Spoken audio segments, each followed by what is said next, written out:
Hello दोस्तों, नमस्कार। साक्ष्य अधिनियम में आज हम चर्चा करेंगे लोक दस्तावेज और प्राइवेट दस्तावेज के बारे में, जिसके बारे में बताया गया है सेक्शन 74 से लेकर के 78 तक में। इससे पहले हमने सेक्शन 73A तक हमने कवर कर लिया था। वीडियो आपने अगर नहीं देखा है तो प्लेलिस्ट में मिल जाएगा, देख सकते हो। सेक्शन 74 में बताया गया है कि लोक दस्तावेज क्या क्या होते हैं। इसके बाद हम पढ़ेंगे सेक्शन 75, जिसमें बताया है कि जो सेक्शन 74 के अंदर जो लोक दस्तावेज है, इससे जो भिन्न बच गए वो प्राइवेट दस्तावेज है। उसके बाद 76 है, उसके अंदर इसकी जो सर्टिफाइड कॉपी है या प्रमाणित कॉपी है उसके बारे में बताया गया। उसका प्रोसेस बताया है कि अगर आपको किसी डॉक्यूमेंट लोक दस्तावेज की प्रमाणित कॉपी लेनी है तो उसके लिए आपको क्या प्रोसीजर अपनाना पड़ेगा।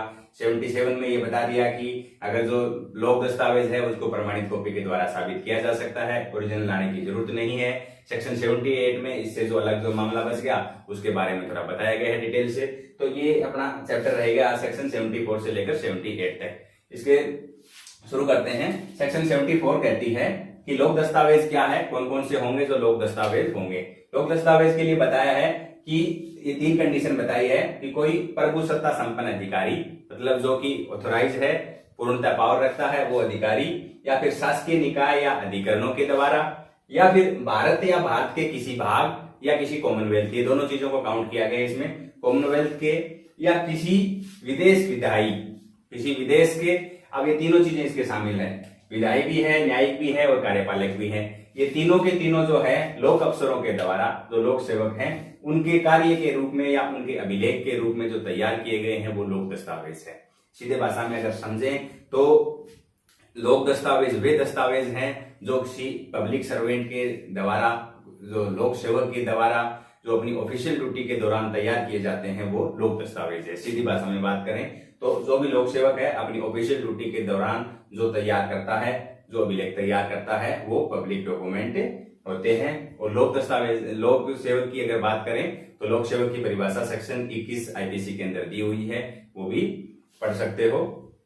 नेक्स्ट अब बात करें इसमें दूसरा क्लॉज के अंदर ये बताया गया है कि यदि किसी राज्य में रखे गए प्राइवेट दस्तावेज के लोक अभिलेख, ये भी जो है लोक अभिलेख जो है वो लोक दस्तावेज होंगे।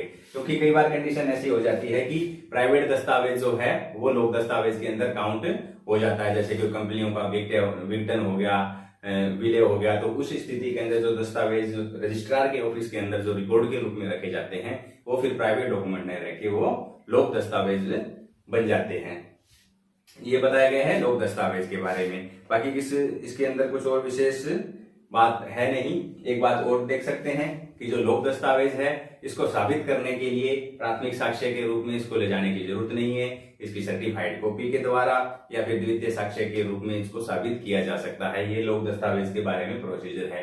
क्योंकि अगर लोक दस्तावेज को अगर ओरिजिनल के रूप में या फिर प्राथमिक साक्ष्य के रूप में साबित किया जाने लगा तो ऐसा हो नहीं पाएगा। मान के चले किसी लोक दस्तावेज को कहीं साबित करना है कोर्ट में, वो व्यक्ति उसे लेके चला जाता है तो संभावना रहती है कि वो व्यक्ति उसके साथ कुछ छेड़छाड़ कर दे, उसको बिगाड़ दे, नष्ट कर दे, खराब कर दे, या फिर उसी समय किसी दूसरे व्यक्ति को इसकी जरूरत पड़ गई, तो वो सब चीज पॉसिबिलिटी नहीं है। इस वजह से जो लोक दस्तावेज है इसको साबित करने के लिए इनकी सर्टिफाइड कॉपी अलाउ की जाती है। इनके लिए सेकेंडरी एविडेंस दिया जाना कोर्ट के अंदर अलाउ किया गया है।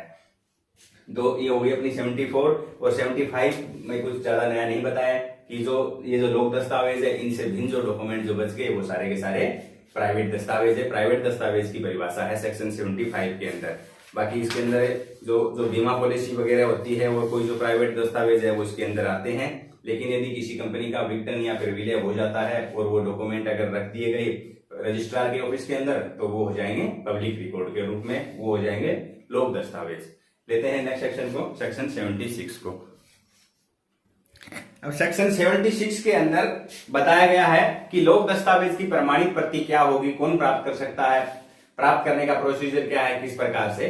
तो इसके अंदर बताया गया है कि जो अगर किसी लोक दस्तावेज की किसी व्यक्ति को जो सर्टिफाइड कॉपी है वो लेनी है तो पहली कंडीशन है कि वो व्यक्ति जिसको ये कॉपी की जरूरत होती है, जिस अधिकारी के कब्जे में वो जो डॉक्यूमेंट है, उस अधिकारी के पास से वो डॉक्यूमेंट देखने का उस व्यक्ति को अधिकार होना चाहिए। पहली कंडीशन तो ये है। दूसरा, अगर उस व्यक्ति को उसकी सर्टिफाइड कॉपी चाहिए तो वो उसके लिए जो निर्धारित प्रोसीजर है, उसके लिए जो फीस चुकानी होती है, वो फीस या फिर जो एप्लीकेशन या कुछ फॉर्म जो भरना होता है, वो फॉर्म भरने के बाद उस जो अधिकारी है जिसके कब्जे में वो डॉक्यूमेंट है, उस अधिकारी को वो अपनी तरफ से वो एप्लीकेशन देगा, उसकी मांग करेगा कि मुझे इसकी सर्टिफाइड कॉपी की जरूरत है। उसके बाद जब वो अधिकारी इस मामले से संतुष्ट हो जाता है, उसके बाद वो अधिकारी है उसकी सर्टिफाइड कॉपी देगा और उस कॉपी के साथ एक प्रमाण पत्र अफिक्स करेगा उस कॉपी के साथ कि ये जो कॉपी जो दी गई है उस दस्तावेज की एकदम हूबहू मतलब सत्य है, बिल्कुल इसके अंदर जो एंट्री दर्ज है वो बिल्कुल करेक्ट है। उसके ऊपर वो जो ऑफिसर है वो अपना नाम लिखेगा, अपना पद लिखेगा, अगर वो स्टैंप लगाने के लिए ऑथराइज है तो उसकी वो स्टैंप लगाएगा तथा किस डेट में उसने ऐसा दिया था वो उसकी तारीख भी लिखी जाएगी। उसके बाद जो तैयार होती है वो जो कॉपी, उस कॉपी को प्रमाणित कॉपी कही जाती है दस्तावेज की।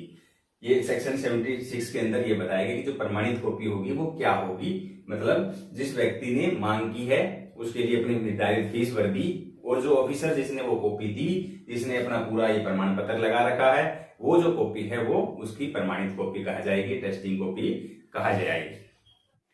अब सेक्शन 77 में ये बता दिया गया है कि जो प्रमाणित प्रतियों के पेश करने के द्वारा दस्तावेज का सबूत, अगर जो प्रमाणित प्रतियां हैं वो अगर न्यायालय के अंदर पेश कर दी गई है तो उस दस्तावेज का पर्याप्त सबूत माना जाएगा। वो जो है ओरिजिनल लाने की कोई जरूरत नहीं है। उसके बारे में हमने पहले विचार कर लिया था कि ओरिजिनल है प्रत्येक व्यक्ति को नहीं दी जा सकती और उसके साथ कुछ नष्ट होने की या उसे खराब करने की या उसके साथ कुछ कुटरचना करने की संभावना होती है और प्रत्येक व्यक्ति को जो है लोक दस्तावेज नहीं दिया जा सकता। इस वजह से ये सेक्शन 77 बनाई गई है कि उसके द्वारा उसको साबित किया जा सकता है प्रमाण पत्रों के द्वारा।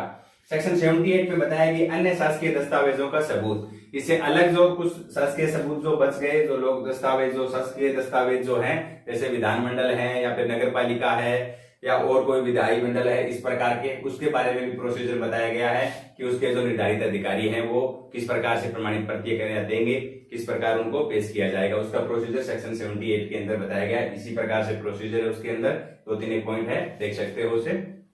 तो अपना चैप्टर आज इतना ही रहेगा। सेक्शन 74 से लेकर के 78 तक। 74 में लोक दस्तावेज की परिभाषा और 75 के अंदर लोक दस्तावेज जो बच गए वो प्राइवेट दस्तावेज। 76 के अंदर बता दिया कि जो प्रमाणित प्रतियां हैं लोक दस्तावेज की वो क्या होगी, उसका क्या प्रोसीजर होगा, किस प्रकार से प्राप्त करनी है। और 77 ने बता दिया कि लोक दस्तावेज है वो प्रमाणित प्रतियों के द्वारा साबित किए जा सकते हैं। और 78 के अंदर जो अन्य शासकीय जो दस्तावेज है उनको किस प्रकार पेश करना उसके बारे में प्रोसीजर बताया गया है। तो आज अपना वीडियो इतना ही रहेगा। उम्मीद करूंगा कि समझ आया होगा। मिलते हैं नेक्स्ट वीडियो के साथ। धन्यवाद।